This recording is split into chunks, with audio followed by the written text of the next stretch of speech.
De retour avec nos invités, tandis que Benjamin Camboulis nous a rejoint. Bonjour, bienvenue. Je rappelle que vous êtes porte-parole d'Alternative CFDT Police. Merci d'être parmi nous cet après-midi. Parler, pour commencer cette émission, de ces deux hommes qui ont été condamnés à 1 an de prison ferme parce qu'ils ont agressé un médecin lillois de SOS Médecins, qui en plus ont été, on rappelle, SOS Médecins, c'est des interventions à domicile. Benjamin Camboulis, ces incivilités, dont vous faites les frais, on ne va pas le rappeler, au quotidien dans votre profession, vous êtes policier.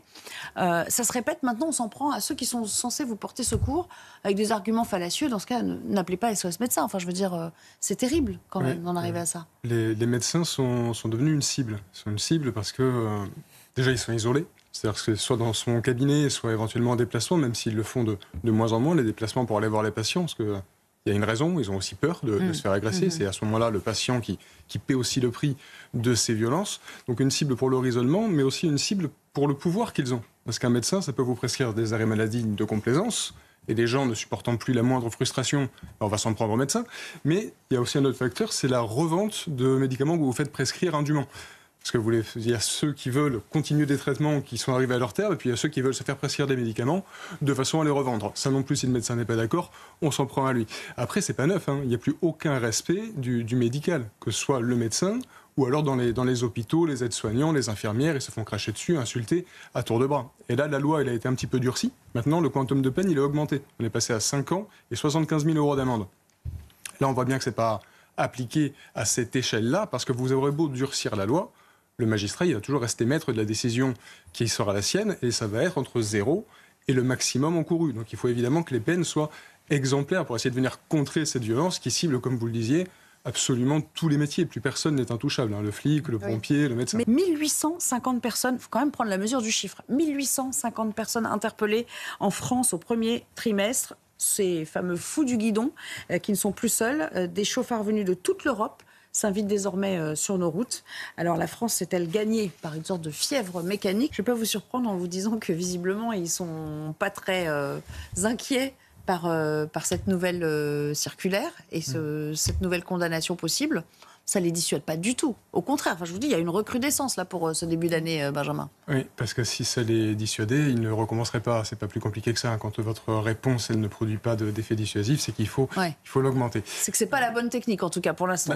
Non, et les saisies, on l'a dit et redit, mais quand ce sont des motos, c'est des motos de cité qui ne leur appartiennent pas. Quand ce sont des voitures, ce sont des voitures de location. Donc les saisies ne les impactent pas réellement, ne les dissuadent pas réellement. Et nous, notre souci, il est aussi pour l'interpellation, parce que là, on vous met des chiffres qui sont des bilans, on peut croire que c'est gros, mais c'est rien comparativement aux gens qui pratiquent ces rodéos. Pour pouvoir interpeller, et donc pour qu'ils sachent qu'ils vont être interpellés, ce que l'on réclame, c'est le contact tactique, la possibilité de les faire tomber de leur deux roues pour qu'on puisse les interpeller. Et on nous refuse, on se demande un petit peu pourquoi, parce que c'est quand même pour protéger évidemment tous les gens autour de tout ce qui peut leur arriver avec le comportement routier de ces délinquants qui n'ont aucune conscience de rien, ils se moquent de tout. Derrière ce phénomène d'insécurité, on a en plus un phénomène culturel de renversement des valeurs et de volonté d'imposer un autre modèle. Si on écoutait ces gens, il faudrait carrément démanteler la police, en fait. Enfin, je veux dire, vous allez dans les manifs, c'est votre faute, comme si c'était vous les instigateurs de la violence.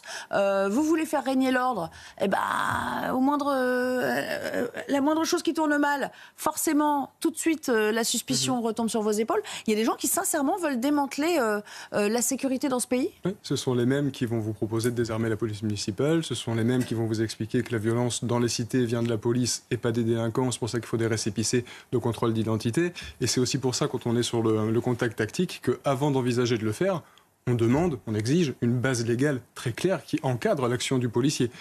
Après, on mettra en place des formations pour que les personnels concernés puissent y aller. Mais je vous rejoins complètement, c'est la crise d'autorité de A à Z qui nous mène à ces scènes. Et on a besoin de contrer tout cet élan, notamment avec les réseaux sociaux qui sont à la fois un élément incitatif parce qu'ils se les montrent et puis ça donne envie, il y a un côté gargarisant, et en même temps un facilitateur pour l'organisation des infractions. Donc on a beaucoup de plans à tête. Il y a une piste de réflexion aussi sur les ramifications entre ces activités et le trafic de drogue, parce que la guerre de territoire, c'est souvent lié. On doit retrouver quand même des correspondances. Ces motos de cité, elles servent effectivement sur des points de deal pour faire le chouf, et après ça doit être un peu les mêmes. Gérald Darmanin qui envoie donc une circulaire à toutes les juridictions.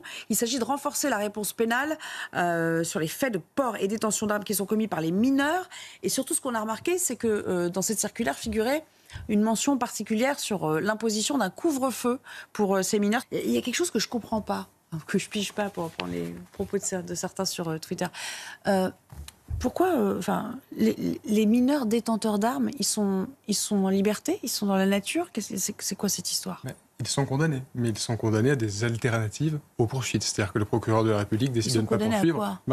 Bracelet électronique? Non, à ça. C'est ça la sanction. C'est le fait de se voir imposer un couvre-feu. Et si le mineur ne respecte pas ce couvre-feu, là, l'infraction initiale va être poursuivie. C'est juste que s'il se fait interpeller, là, il prendra plus cher. C'est ça qu'on doit comprendre. C'est ça, il y a deux limites. La première, c'est comment est-ce qu'on vérifie ces mesures. Et concrètement, c'est au hasard des contrôles de police. Quand on arrive et que tout le monde part en courant. Que là, on peut éventuellement s'apercevoir qu'il y en a un qui était, en théorie, censé respecter un couvre-feu. Et donc, on va pouvoir aviser le procureur de la République que cette mesure n'est pas respectée. Et après, il y a la sanction. C'est-à-dire que s'il n'y a pas de sanction qui lui fait peur s'il ne respecte pas le couvre-feu, il n'y a aucune raison qu'il ne le respecte pas. Donc, il ne faut pas qu'il y ait... une amende, on ne peut pas parce qu'ils sont mineurs. Donc, il faudrait qu'ils aient la certitude de se retrouver en centre éducatif fermé. Et oui, responsabiliser les parents, c'est un autre débat qui est parallèle, mais qui est évident. Bonne chance avec certains parents. Si on ne touche pas au portefeuille des parents, on n'aura jamais d'impact. Il faut couper les aides sociales et les logements sociaux pour leur donner un petit peu de responsabilité par rapport à leurs gamins et puis qu'ils les gardent à domicile. Indiscutablement, il faudra en repasser par la loi un jour, mais avec une nouvelle majorité potentiellement créée, parce que si jamais les blocs restent tels quels pour les prochaines échéances électorales, on ne va jamais aboutir à rien, en fait, dans ce pays. Parce que la délinquance juvénile, on ne parvient pas à l'endiguer. Essentiellement parce qu'on a des lois qui sont anticarcérales au moment où on a tellement besoin de sanctions pour leur faire comprendre la gravité de leurs actes et puis pour nous protéger tous de leur violence. Mais en France, la prison est l'exception, encore plus évidemment si vous êtes mineur. Et là, c'est un exemple, un petit exemple avec cette mesure, mais un exemple de toute la difficulté qu'on a à reprendre en main, à reprendre le contrôle sur la justice des mineurs. Regardez ce qui est arrivé à la loi Attal. On avait des choses qui étaient bien, on avait des comparutions immédiates, on avait la fin de l'automaticité. Il n'y a rien, complètement vidé de sa substance. Voilà. Il n'y a rien dans cette loi. On va parler de ces deux hommes condamnés à 1 an de prison ferme pour avoir agressé un médecin lillois de SOS Médecins. Benjamin Camboulive, il nous parle de certaines populations, c'est-à-dire qu'il y a des incivilités qui sont liées à un manque d'éducation aussi, maintenant, qui s'est affirmé dans de plus en plus de quartiers de France. Oui, on a complètement perdu toute notion de valeur. Là, on agresse des médecins, c'est-à-dire ceux qui sont au chevet de la population. Quand on n'hésite pas à s'en prendre à eux. Malheureusement, c'est vrai, mais comment est-ce qu'on répond à ça une fois qu'on a exclu l'aspect éducatif qui, vraisemblablement, ne fonctionne pas dans quantité de familles? Il vous reste l'axe police-justice. La police, vous n'allez pas mettre un policier derrière chaque médecin, derrière chaque pompier. C'est pas possible. Donc, là, au niveau de la justice, quelle est la peine là, qui est finalement infligée? C'est 1 an, certes, mais sous bracelet. Nous, ce qu'on demande pour que les gens comprennent la gravité de leurs actes, c'est le choc carcéral. C'est qu'il faut réellement toucher du doigt l'univers carcéral pour comprendre la gravité de ces actes. Ça passe par des ultra courtes peines, mais ça demande d'abroger la loi Belloubet de 2019 qui nous empêche de mettre en place des courtes peines. Depuis plus d'1 mois, une entreprise toulousaine sécurise les résidences privées. On a beaucoup parlé de la tentation et de la tendance à l'autodéfense ou au fait de vouloir, en l'absence parfois de réponse adéquate de l'État, se sécuriser soi-même. C'est pour faire face aux squatteurs, à des dégradations ou encore évidemment aux dealers. Et ils arrivent à déloger les fauteurs de troubles. C'est un complément à la police ou c'est un substitut, à votre sens ? Déjà, c'est un constat simple. Si on en vient à avoir besoin de ça, c'est parce que l'État est pris en flagrant délit de carence pour amener la sécurité. Donc ça se comprend que certains aient envie de faire venir cette sécurité privée. Ça se comprend, mais il faut voir aussi ce que ça peut impliquer. Je donne un exemple sur les points de deal dont il parlait. Ils peuvent venir pour sécuriser un point de deal. Sauf qu'il n'est pas en lien avec la police. S'il ne sait pas, si par exemple il y a une enquête de police en cours, il peut détruire le travail d'une enquête d'une année par sa présence qui arrête le trafic et qui fait qu'on ne peut pas enquêter sur ce trafic qui est à l'œuvre. Après, la présence de voie publique, il faut l'augmenter. Alors ça peut se retrouver avec de la sécurité privée, ça peut se retrouver avec des polices municipales qu'on va étendre sur les municipalités. C'est le continuum de sécurité, comme on dit. Ça dépend qui a de quoi se payer une sécurité privée et ça dépend quel maire a de quoi et a envie d'augmenter sa police municipale.